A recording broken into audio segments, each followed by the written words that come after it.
Big banner weekend, folks, and a big banner kicking it all off tomorrow.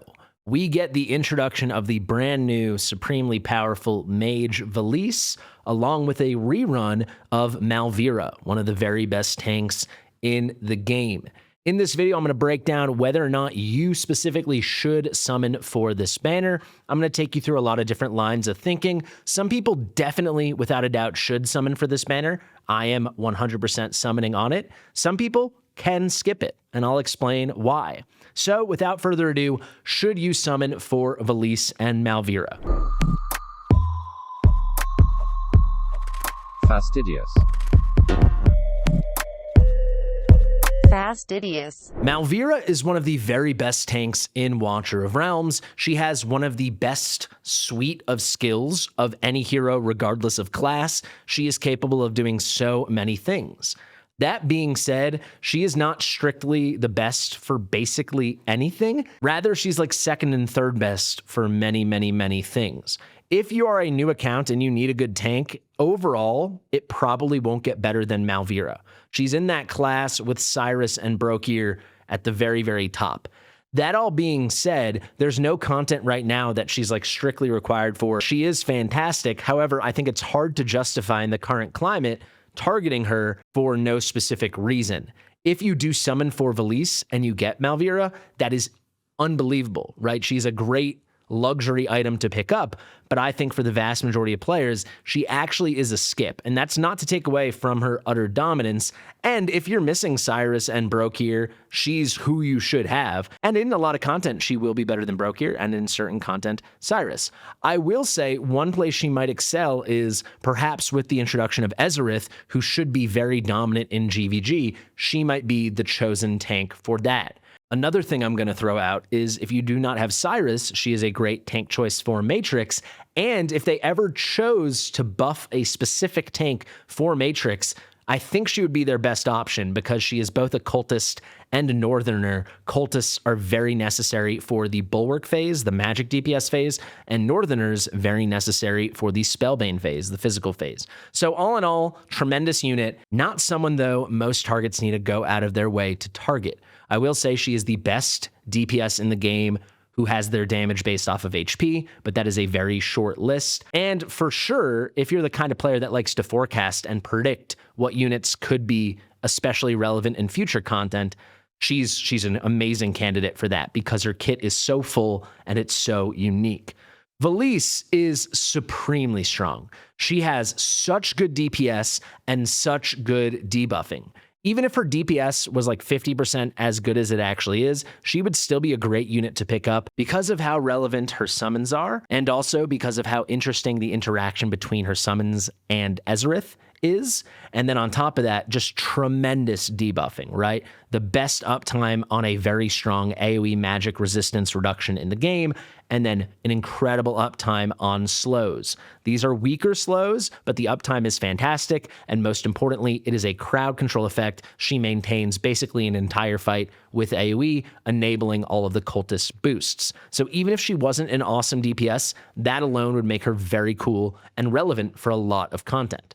However, she is an amazing DPS. She really is. For certain content, she will definitely be competing with the likes of Beatrix and Virna and Honora for the title of best AoE mage in the game that isn't Ingrid, right?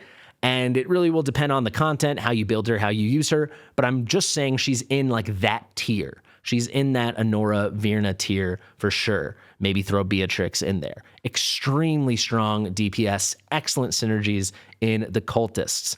If you want to see exactly how strong she can be, I did a full-out baller build of her where I duoed with Zealous 122, and it's pretty wild. I definitely suggest you check it out. No POD, and most importantly, I'm showcasing her at A0, and that's one of the things I'm most excited about with Velisse. She's actually kind of similar to Virna in that she really doesn't need awakenings to be unlocked. Right out of the box, she's already very, very good. If you do pick up her A2 for extra base attack, and then certainly her A3 for some extra Serpent Spirit attacks, that is really cool, but you don't need it. You really don't. She's already out of the box so insanely strong. Now, I'm talking about how good she is, but I mentioned some people can skip this banner.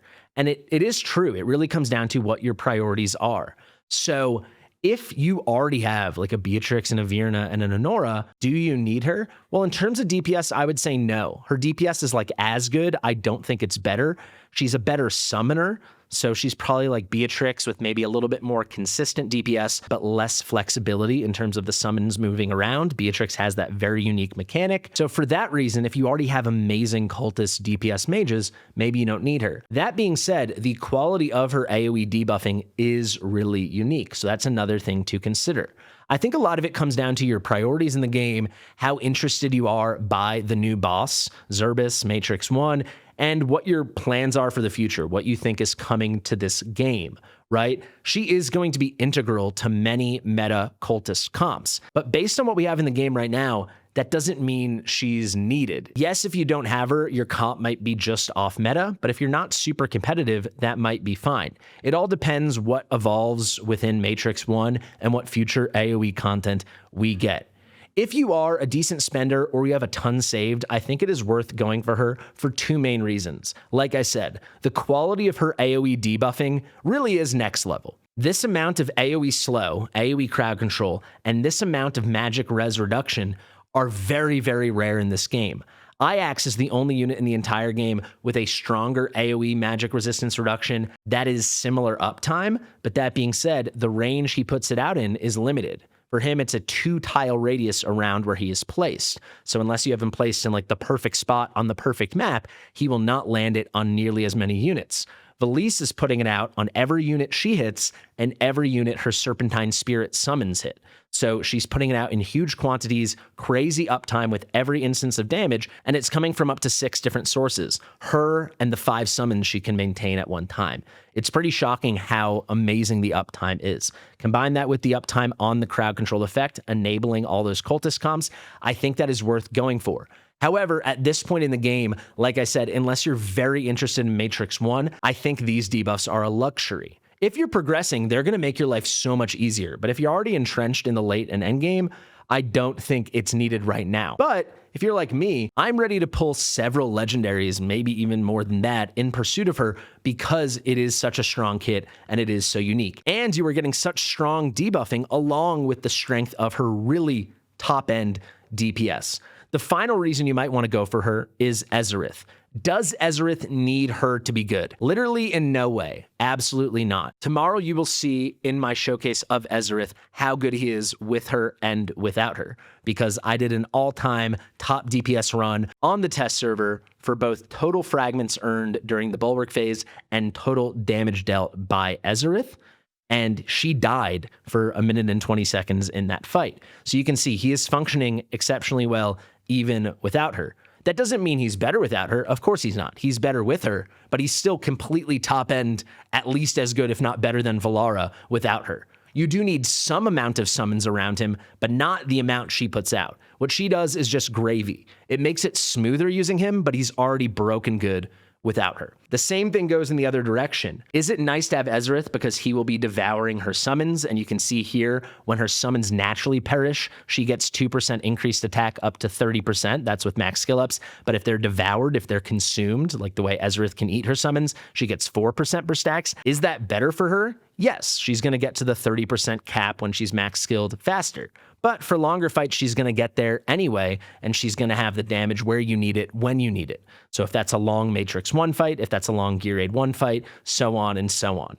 So are they better together? Yes. Do either of them inherently need the other? In my opinion, no. If you can afford to go for it because you have so much saved, you're ready to spend money, or you just want to gamble and see if you get lucky, by all means do. She is going to be a huge addition to any account. But the question is she a necessary addition, right? So if you're an endgame player like me who has a huge amount of summons saved, or if you're an endgame player that spends a lot of money, absolutely, I don't see a reason not to go for her. I think it would be foolish.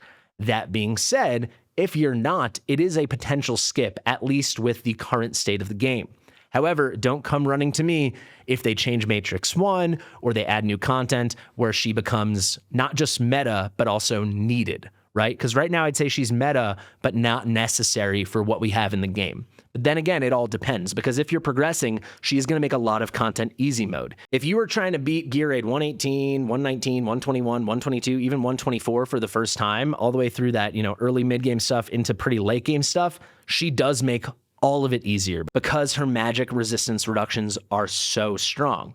That being said, before she entered the game, we could beat all of that stuff without her. So it's that classic problem in Watcher of Realms. So my 2 cents, if you're already in a really comfortable spot with your cultist mages, if you have at least 2 of the 3 when it comes to Honora, Beatrix, and Virna, I say you can skip, but just be wary because she is unique compared to those other ones, but that uniqueness isn't necessarily required right now. I hope that makes a lot of sense. One final tip I'm going to give you guys, and I realize I'm mentioning this pretty late in the video, so if you've already started yelling at me in the comments and now you're reaching this part of the video, please consider editing your comment. I don't know. But another thing to consider, another tip, is if you really want Ezereth and you want that max potential of the duo, maybe summon for Ezereth first and see if you get him. Yes, Ezereth absolutely does not need her, but Ezereth will be better with her. So if you pick up Ezereth summoning your Ancients on Saturday or Sunday or Monday, the Velisse and MALVIRA banner will still be running. So maybe you reevaluate and say, you know what? Maybe I'll pull for 1 or 2 legendaries on that Velisse banner and see if I get lucky and hit her. So all in all, I know I said TLDR at the beginning and then I talked forever. Consider the TLDR the first 2 sentences I said, and then we went into details. To wrap it up with the proper TLDR, amazing mage, amazing debuffing. If you're a little tight on summons and you already have good cultist mages, I think it's a potential skip.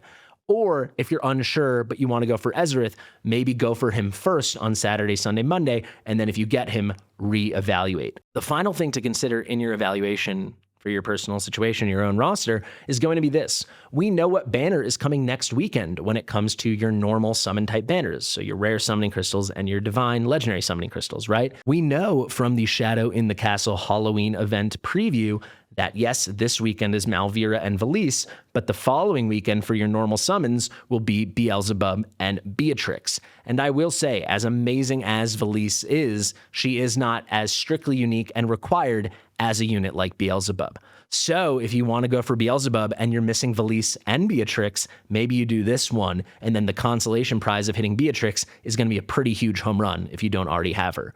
But in my opinion, as amazing as Velisse is right now with the current content, Beelzebub still is stronger. So if you only have enough summons to go heavy on one of these 2 banners, this easily could be the banner for you. Anyway, guys, I know I touched on a lot of things. Let me know any thoughts, concerns, comments you have below. Make sure to like the video, subscribe to the channel. If you are still wondering about the Ezereth banner, I'm sure you are. I have a ton of content on that tomorrow. I have my highest ever Matrix 1 Bulwark phase run. We're going to break 80k fragments, and then I've got the highest score ever recorded with Ezereth. It's pretty wacky. It's pretty fun, and I will do a full Should You Summon video on the Ezereth Ardia banner. It is an amazing banner, one of the strongest we've ever had, but if you're a non-owner of Valara and Ingrid, there are a lot of different things you're going to have to weigh, and there are a lot of things you're going to have to consider. So there you have it, folks. Share with your mother. I've been Fastidious, and I'll see you real soon. Bye.